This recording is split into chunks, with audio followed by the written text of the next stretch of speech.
one dwarf yet in Moria who still draws breath. 2 hours later. Salted pork.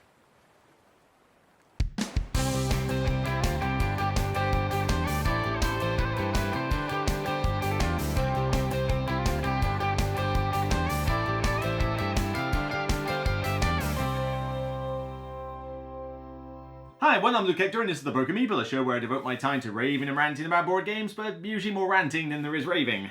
Is this not the trend for 2025, it seems? Games that have barely any turns, but supposedly lead to combo-tastic potential, or whatever word you want to invent for it. I mean, for crying out loud, Mend the Fur, which I don't think I haven't played that one yet. You know, Recall, this one, Covenant, Phoebe that I did. You know, you could almost include AR in that one, because that doesn't give you a huge amount of turns in the game. There just seems to be this thing of, let's make it like, let's give you less turns to play with, but see how much you can play with them. I gotta admit, I'm a little bit on that type of genre, really, because the problem with that is they all suffer from the same flaws, and those flaws typically descend around two main parts. Firstly, the idea that with so few turns, if you have sucky turns or a bad start, you have no time to recover, not a good thing in a board game. And secondly, the AP and downtime issue, where if you give somebody a situation where they don't have a lot of turns to make good, they're going to AP like crazy over their turns, analysis paralysis. You know, they're going to think massively about, oh, how can I do this, or how can I do this? I don't know what to do. And then if they do figure out what to do, the downtime between your turn and the one coming and everybody else's is insanely long, because if they do trigger off all these combos, you're just sat there kind of waiting for them to finish. Pretty much no game I can think of that uses this type of system gets around these problems. So if Covenant, you know, as recommended by Sarah Shah actually to me, she has been banging on about this game to me, so I thought, you know what, couldn't get a review copy, I just waited until it came out in the UK, bought a copy, and decided, right, I'm going to get stuck into this and see what's what. Can you buck the trend, Covenant, or are you just like all the rest? Before we get started, does anyone want to get out? Right, I'll condense this down as much as I can. In this game, you have 4 turns in a round, 3 rounds, 12 turns. That's it. Get as much as you can done in that time, otherwise you're screwed. It's definitely going down the whole White Castle route that they had before in terms of its tightness. Players have these dwarf characters numbered 1 to 4. You can level them up as the game goes on, and they provide the strength for an action. Your player board is not only a storage board for buildings and bonuses, but it's also where you have your 4 main actions here. Transport, dig, skirmish, and build in this particular case. They're mildly asymmetric. But you can get more actions on the board by covering up these little spaces here, but we'll get onto that a bit later.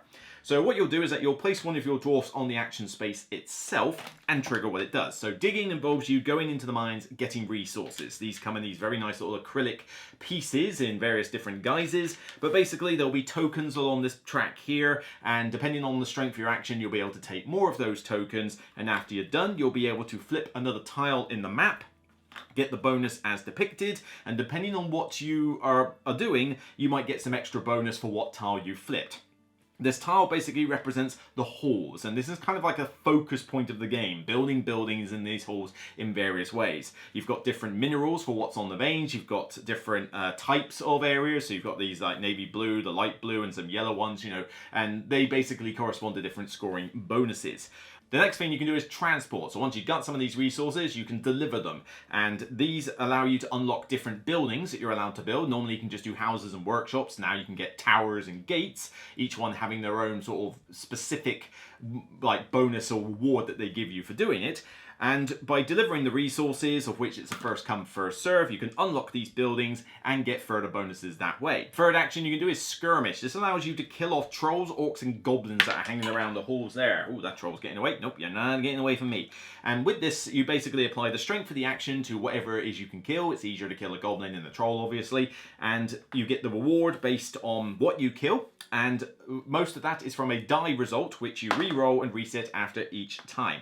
Each of these actions is effectively getting you bonuses, but also leveling you up one of 3 different tracks. You've got the King's track here, which is mostly from delivering goods. This gets you these special coins, which are almost like an income in between rounds, as well as unlocking further bonuses from your player board. You've got the sort of prestige track, which is effectively like the combat track, as I call it. So the more you kill off monsters, the more prestige you get, the more you can level up your workers and get these scrolls. More on that in a minute. And then the third one, which typically comes from doing a lot of digging, is the mining track, which allows you to grab relics, which again, you cash them in for a bonus, but if you can collect the sets, you can potentially earn more points at the end of the game. The last action to mention is build. So you have houses and workshops already, but you can unlock gates and towers, as I mentioned before. Build action, depending on the strength of the action, allows you to build multiple buildings. There's no resource cost to build their building. It's basically based on the action strength. And you place these on the map in hexes based on specific rules. So you can only have so many buildings on a hex. Towers effectively go on the join between 3 hexes. It's a bit of a dexterity challenge sometimes to do that, depending on the shape of your table. But, just be wary of that.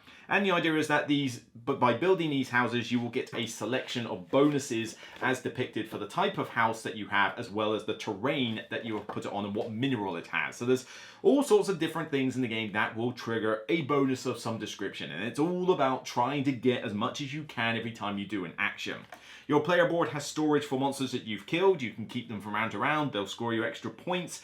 You've got forging bonuses, which effectively is a type of bonus you get into the game where you can unlock more actions. So you always have your 4 basic actions, but let's say I want to do digging more often than not, or in this case transporting more often than not. So you can forge a second transport action, you put it on the board, you get the bonus as before, and now you effectively have another worker placement spot to put a worker on and trigger the action. So normally you can only do 1 of each action a round. The more you forge, the more you can do the same action more than once in a round. And these will also unlock specific column scoring bonuses. Everybody's board is a little bit different in the arrangement, but it's not something you want to ignore, put it that way.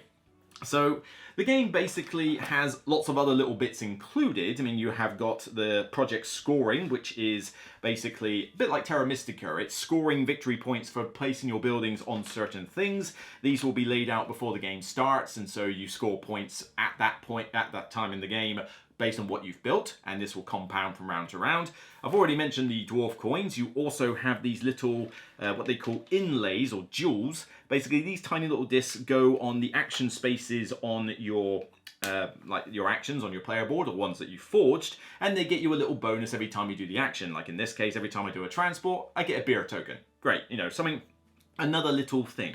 And then the last thing to mention is the tradition tile. So these tradition scrolls effectively are little bonuses, like abilities that you get going forward. So for example, every time I get a relic, I can choose a different relic, all right? Every time I build a workshop, I get a beer token.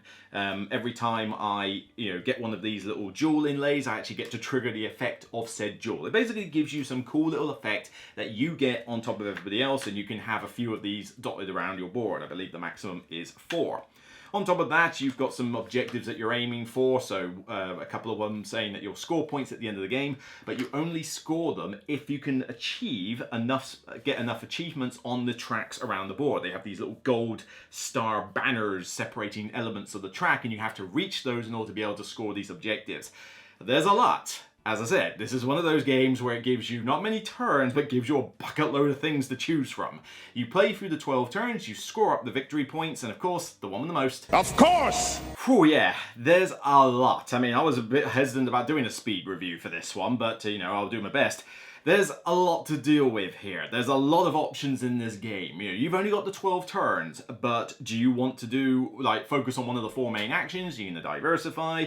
You've got the tradition scrolls that you can grab. You've got the relics you can grab. You've got the different king's coins that you can grab. And every time you get a king's coin, there's another bonus on your board you unlock. Every time you forge, there's another action as well as another bonus you get. There's a lot of potential, combo-tastic insanity that goes on with this game, which is a good thing. It's a good feeling to have those types of turns. Unfortunately, it doesn't get past the flaw I mentioned earlier, where if things don't go right for you, and that can happen a lot in this game, particularly in 4 players, you find yourself in a position where you're having to have a sucky turn, where you dig, it's just strength 1, I get 1 resource, maybe 2 of them lucky, and that's about it. That didn't feel like a great turn for the 12, one of the 12 I have, and it felt really sucky. That does happen, and this can definitely happen a lot more in higher player counts, because I've played this with, 2, 3, 4 and solo, and I believe this is a game best played solo and 2-player, honestly, because 3 and 4 compounds the issue I also mentioned before. Remember when I said that the AP and the downtime is high in these types of games? This is one of the worst examples I've seen. This one really does generate a decent amount of AP and downtime because, I mean, all those things that I just mentioned in the overview, and that's not even every little thing here. I mean, you've got another bit you can deliver to for endgame points. You've got, some other facets for, these tracks as to what bonuses they give you, and it's just, oh my god, there is a lot to deal with here, and it's very tight in terms of the resources you have and what actions you're allowed to do. I mean, do you want to do forging? You better make sure you've got at least an iron and something else to do any kind of forging. Well, oh great, well hang on, do I have an iron yet? Oh no, that means I gotta go over there. Well, where am I gonna get this now? I need it now. I need to forge this before I do this, and it can freeze people left, right and center. There really is a lot to consider on your turn, and it's not easy to make a decision because with only 12 actions, it forces you into that state of perpetual thinking. But then on top of that, the downtime, if you start triggering a bunch of bonuses on your turn, if you've got a situation where it's like, right, I do this action and then this lets me kill off these bits, all right, fine, that makes me level up these tracks, right, that lets me level a worker as well as get one of these scrolls. Oh, I also get a king's coin, that triggers that, right, I'll put that in that bonus. That now lets me do a forging, right, well, I'm going to do this forge, probably this one here. I'll put this forge on my board, and then that's going to cover up this bonus, which now means I level up this one, and oh great, and there's a little bit more there. Oh no, I've gone cross-eyed. This is what everyone else is doing while you're doing that. You just cannot plan ahead in this game. There's too much time wasted waiting for other people to do it. And you might think, oh, okay, well, what about planning your next turn?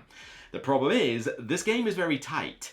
In 4 players especially, you can have your entire plan screwed over by fluke because of bad timing or because somebody just happened to take something you wanted. And if you've got to reset your plan at that point, which happens more often than not only does your turn then become sucky because that was the turn you were hoping for, but you then have to constantly think, well, now what can I do? Can I now achieve what I wanted to achieve now that you've flipped the tile that I was going to flip or taken the tile that I was going to grab, that sort of thing. And it really does compound with 4 players. When you've got 2 of you, you've got a different, this is the 2-player set of the board. You flip it over for 3 and 4, you've got a smaller map to contend with, there's only 2 of you to do the actions, and honestly, the core gameplay is exactly the same. There's nothing lost. Nothing lost, only gained by having less players here, because all the extra players do is add more time and more ways to be screwed randomly by happen chance. One particular aspect I really don't like is the fact that these hexes, there are certain scoring objectives and certain other bonuses you get from building on particular hexes, and certain ones are definitely a lot better than others.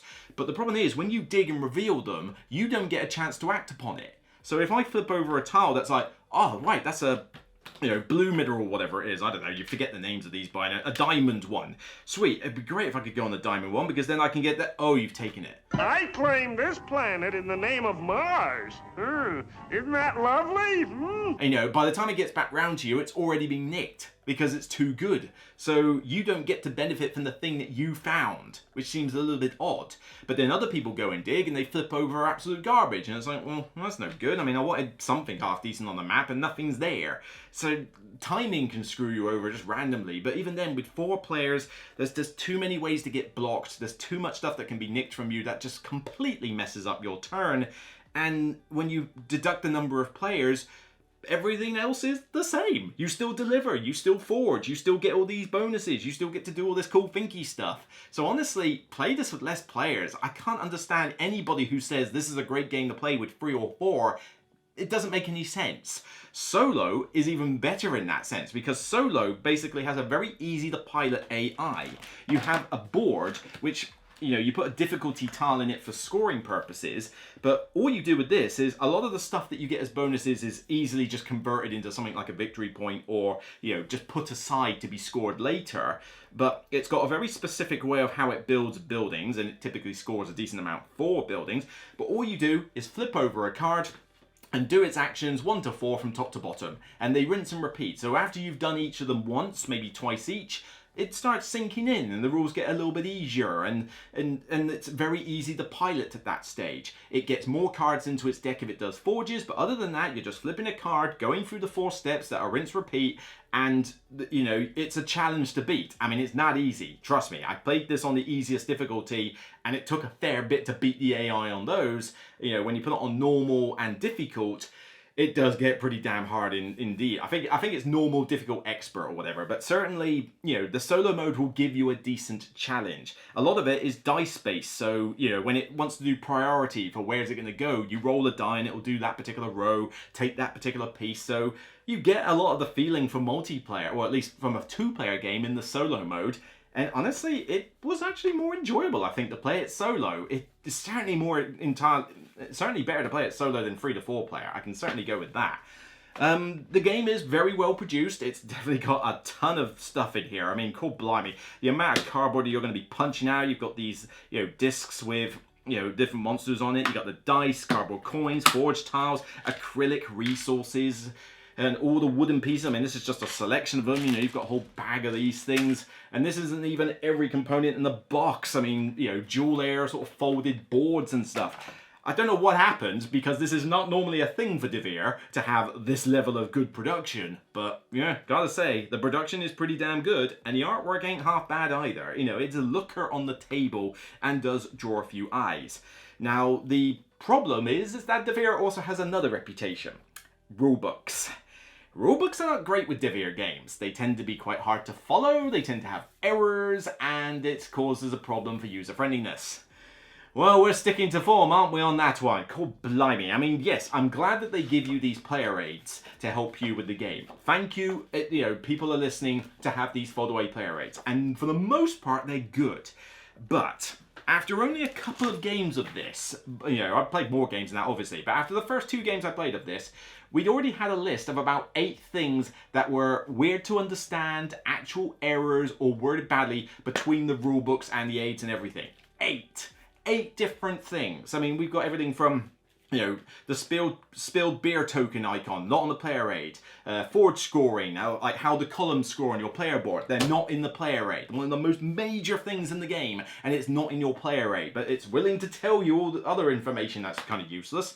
The solo AI says it, you know, does it receive a relic at a particular time, but the card doesn't show the icon for that. You know, page 26, you know, something that says left should be right, you know, it gets its directions wrong.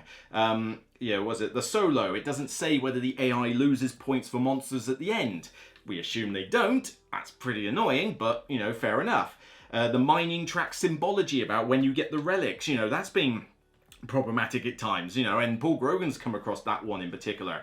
The inlay timing, so at what point during your turn are you allowed to use these inlay tokens on your forge? The wording in the player aid is different from the one in the book. There's just a lot of examples that we came across in only 2 games where the rulebook wasn't done that well.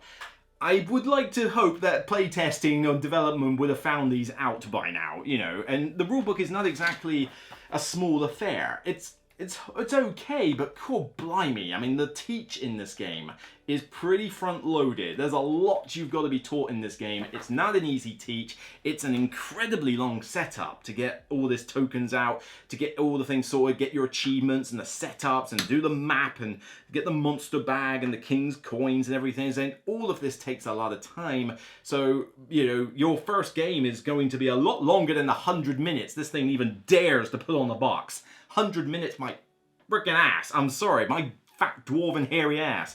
Here, 100 minutes? No. This is easily 2 hours for most games, and that's like at 2 to 3 player. 4 players, 2.5 to 3 hours easily. And if it's your first game, maybe even longer. And that's not even including the teach. This game takes a while. For a game that's only got 12 turns in it, it doesn't half like to stick around for a while. What else is there to mention? You know, the thinkiness is still cool. You know, it's like, all right, I can combo this, and when you are doing well, you do have fun turns. But when it goes wrong for you, it just feels very sucky in that regard. The tradition scrolls, these are a neat idea. The fact that you can get a bunch of these and they can augment your game. but they're also fundamentally unbalanced.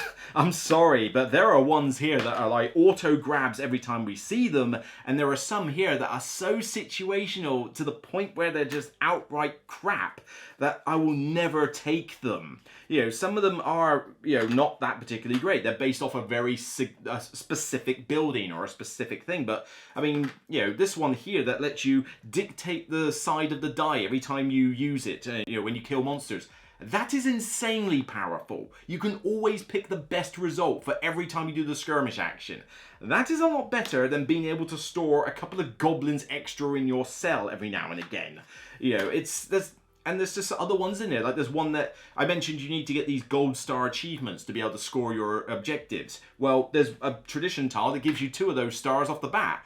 It's very hard to get these achievements. I mean, you can get the first batch, you know, in order to score 1 of your 2 objectives, but to score both, you need to get 8, and that is very difficult to do. And to have 2 of them, just from a tradition tile, I am grabbing that every time I see it in the game. There is no way that these things got developed enough, you know, and it does mean that sometimes the market just stagnates with the ones that are god-awful, and then the ones that are supremely powerful, again, just bad timing of the players. It might come out and somebody else ahead of you just goes, oh, that tile's out, grab it, grab it, grab it. The endgame scoring penalty with the monsters, again, that didn't feel that interesting to me. You know, I wanted the whole monster thing to be a bit more cool than just simply remove a token and get a little bonus. You know, it doesn't really feel like you're killing monsters. But you're supposed to lose 2 victory points at the end of the game for a hex that has a monster on it with one of your buildings. And that sounds nasty because it's damn near friggin' impossible to breach 100 points, let alone 200 that the marker that you're given in your like stack of pieces claims it can do. I'm sorry, breaching 100 is hard enough. Breaching 200 is damn near impossible. In fact, I think it is impossible. I haven't seen anybody get even close to that figure. Most of your scores are going to be somewhere between like 60 to 80. If you're doing well and you've won the game, probably you'll get to 100. But man, scores are low. Hence the things like the projectiles and that suddenly become like paramount. So you might think, well, minus 2 points per tile is going to add up to a pretty nasty detriment.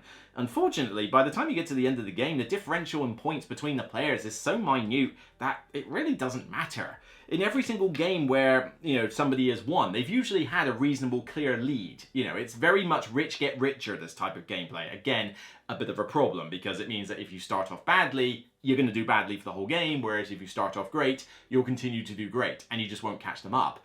But, you know, the leader will be ahead of you on points, so they lose a few points for monsters. Who cares? Because everybody loses a few points to monsters. The differential is usually only about 2 or 4 points between players. It's just not that much, you know, and a lot of the times a monster will be on a hex that affects multiple players. So again, it's only if you have a bunch of monsters all to yourself that the endgame penalty is really going to matter. There's even a tradition tile that halves the penalty in there. I had it in one game. It made sod all difference. It might as well have been a blank tile. It was pointless. So, you know, this whole thing of potentially penalising you at the end of the game, I just ignore now, and it really hasn't affected me in the games I've played. The only time it's meaningful is in solo mode, because apparently, according to the rules, the AI doesn't suffer the monster penalty, or at least the rulebook doesn't say it does, so if it's meant to, bad rulebook. But, you know, that means that you're suffering the penalty and the AI isn't. That's big. That's a much bigger deal. But in multiplayer, whatever, let's just suffer a few point negatives together. At no stage in any of the games we played has that caused a shift in first or second place. It just hasn't. And most of the time it doesn't change even third and fourth. It just literally is kind of like a pointless affair and just is an extra thing to be concerned about, which really doesn't seem to amount to much. So overall, Covenant is, it's an okay game. I don't like hate it or anything, but it's just frustrating that it falls victim to the same problems that all these games tend to have. It's, you know, yes, you've got not many turns in the game and it's combo-tastic, and, you know, if you do well, you will have a lot of stuff triggering, but only if you do well. If you do bad, you are going to be sat there for a long time waiting for everybody else to finish their turns while you wait for a turn where all you do is put a strength 1 or 2 character on a thing and get a couple of little pieces, and that's it. It really hurts. And in multiplayer, 3 or 4 player, 4 player especially, you can be screwed by just unfortunate timing or bad luck, and when you are screwed, you are screwed. There is no recovery period. There is no way of going, well, that sucked, but I can build up later. No, you don't have enough turns to do that. And all of these type of games fall victim to this problem. So for me, I would only want to play this solo or 2-player, because I think 2-player has exactly the same feel as 3 and 4, but minus the colossal amount of downtime in game length.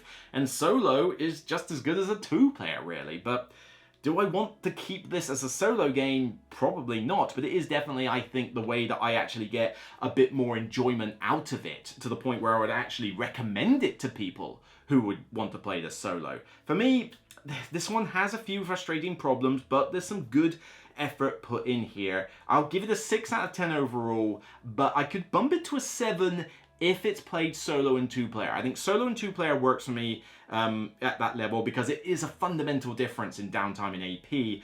But with 3 and 4-player, we're talking 6.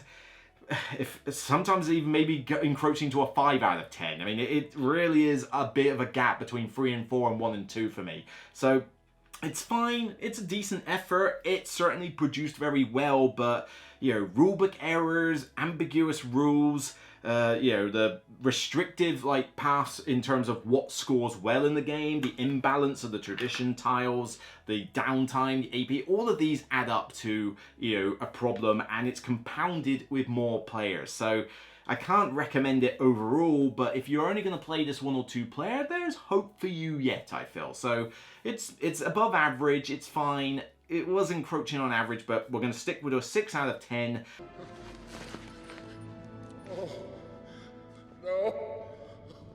So that's it for me on this episode of The Broken Meeple. If you like what you see, then please thumb it up on YouTube and thumb it up on Board Game Geek when it goes live on the page. Check out the rest of my Essen content. There's plenty to see. And let me know your comments down below. There are a lot of fans of this game, but I think a lot of those fans are overlooking some of the cons of this game pretty heavily. Maybe because they are only playing this 2-player, in which case you're getting the best result. But yeah, there's things you can't ignore here. So best of the year? No, not by a long shot. But as I say, we all like different things, so by all means, let's discuss it below. So until next time, remember, regardless of whether you're just going to let this troll wander the halls or not, because let's face it, what difference does it make? It's still only a game. So bye for now.